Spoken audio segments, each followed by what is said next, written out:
Hi everyone, Dr. Jeff here with you today. Today our topic is neuroplasticity, and I talked about this a couple years ago when I talked about movement. When I talked then, I read a bunch of papers on how moderate exercise can help neuroplasticity. But what is neuroplasticity? Neuroplasticity is the brain's ability to restore neural pathways, create new ones, delete old ones, and give the brain the ability to actually perform and learn new tasks and adapt to the surroundings. So that's what neuroplasticity is all about. And years ago, a bunch of high school teachers got a bunch of students, and instead of going to fitness class or phys ed class, they said, what we're going to do is we're going to give you some heart rate monitors. And so they gave them a bunch of heart rate monitors. So before class, what you need to do is go out and exercise. You need to have your heart rate in a certain range for 20 to 30 minutes every day. And if you do that, you're going to get an A in the course.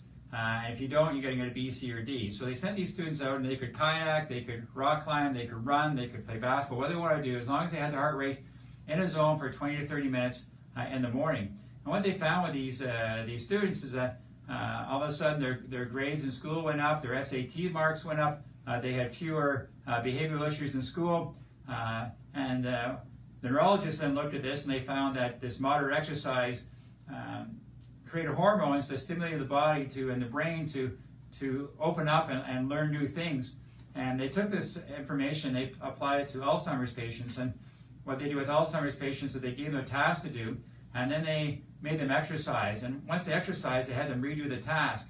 And they found these Alzheimer's patients that redid the task after exercises did better on the task the second time than those Alzheimer's patients that didn't. So very neat stuff in how we can get the brain to learn and develop and create new things.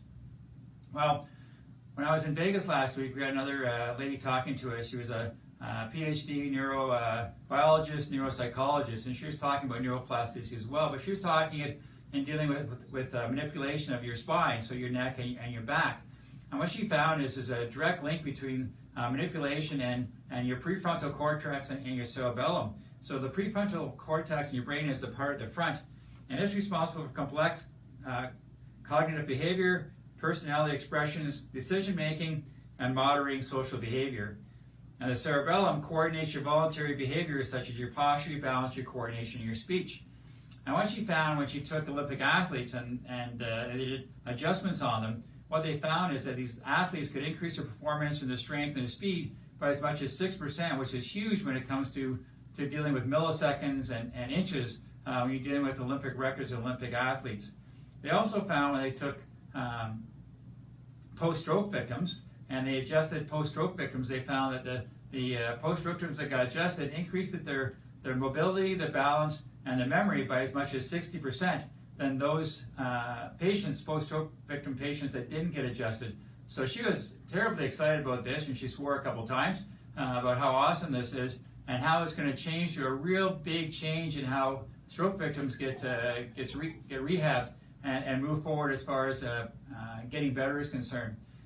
This is also a big deal with dealing with concussions, and we know that way back when when you had a concussion, that they told you to stay in a dark room, not move, wait for the symptoms to go away. And now they're talking about getting exercise right away, getting moderate exercise. We know that by getting exercise, this produces neuroplasticity, so the brain will heal itself and adapt to new surroundings with exercise. So the next step we have to go on from this is, now that we know that the cerebellum and the prefrontal cortex can be affected by adjustments, how will adjustments actually help people with concussions? So that's more research that can be done on dealing with concussions and neuroplasticity. So a pretty exciting field in neuroplasticity and explaining more about what chiropractic and our adjustments actually do for people. If you have any questions about neuroplasticity or anything associated with it, you can always email me at jgoals@goalswithgoals.com, or we can talk on Facebook. I'm Dr. Jeff, and I'm pretty excited about taking care of your back.